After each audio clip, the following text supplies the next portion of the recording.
What's going on, everybody? Welcome back to TTB Ravens Media, bringing you Ravens content every single day. If you want to stay at daily Ravens content, make sure to hit the subscribe button down below and hit the notification bell as well if you want to get notified every single time I upload a brand new video.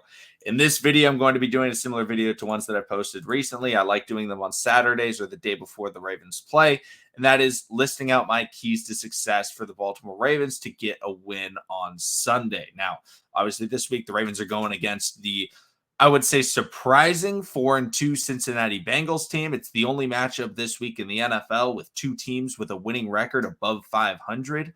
And I feel like it's going to be the one that the most people are going to be watching, especially in the 10 a.m., unless people are deciding to watch the Chiefs-Titans game. But this is definitely one that a lot of people are having their eye on.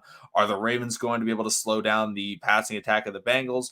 Are the Bengals going to be able to keep up with the great offense of the Ravens? A lot of questions to answer in this game, but let's get into one offensive and one defensive key for the Baltimore Ravens to get into, the 6-1 territory, the 6-win streak, because this Ravens team throughout underneath Lamar Jackson, they've been a team of runs and a team of streaks. Right now they're on a run. How can they keep that going?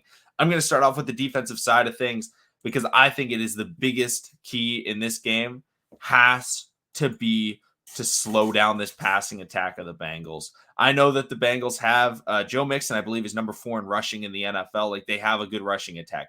But in my opinion, if the Baltimore Ravens want to have success, they have to slow down Joe Burrow and these great wide receivers that the Bengals have. Now, obviously, that starts with Marlon Humphrey. Marlon Humphrey, I'm expecting to be covering Jamar Chase because Jamar Chase, I think, is very similar to Marlon Humphrey. I think a lot of times when teams have number one wide receivers, Marlon sometimes doesn't cover them because they're very different styles. For example, like a Tyreek Hill, the Ravens put, kind of double coverage with Anthony Averett, safety over top. And then they went, all right, Marlon, you cover me, Cole, or whatever the other wide receiver is out on the field on different plays. So then you can get in one-on-one situations. And that's because Tyreek Hill plays a little bit of a different style. He doesn't use as much physicality. He tries to stay away from you.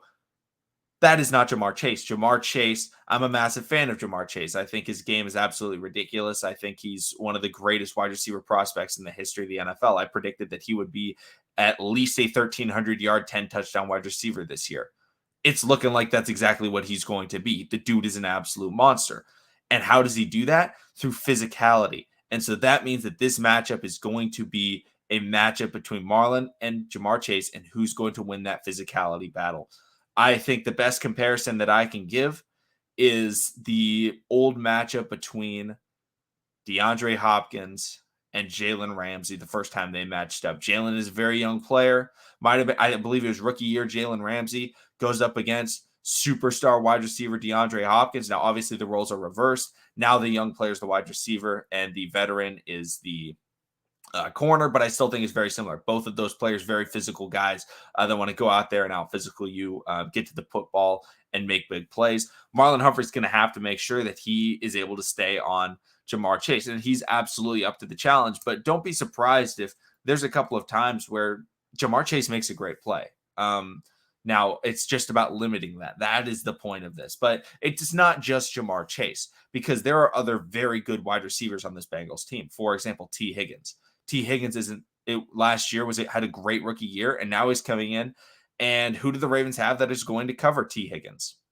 Is it going to be Anthony Averett? Anthony Averett's going to have to make sure that he can stick on him because T. Higgins is a very savvy route runner. Now, he may be young, but he still is able to pull off some veteran moves. Him and Jamar Chase both pull off very veteran moves all the time. That's probably because of the help of Tyler Boyd, a very solid veteran wide receiver that has experience against the Baltimore Ravens. But Anthony Averett's going to make sure that whoever he's covering, whether it's a Tyler Boyd or a T. Higgins, he's making sure that they're not getting any space because those guys have very sure hands. They're not going to drop the ball, and they're going to run some very crisp routes. And it's going to be difficult for the Ravens to cover all of those great wide receivers. And it's not even just the wide receivers, which is the difficult part. It's Joe Mixon gets in the passing game as well. He's a very solid pass catching back now. He's not Austin Eckler. The Ravens did a very, very good job containing Austin Eckler last week. So the Ravens should be able to build off of that when they are trying to cover Joe Mixon out of the backfield. So that is a good sign. They did a great job last week. They struggled early in the year, but hopefully they're able to take that formula that they used for success, and they're able to use that on, Joe Mixon, making sure that he's not able to run wild in the passing game, because Joe Burrow this year is I believe the best quarterback against the blitz in the NFL.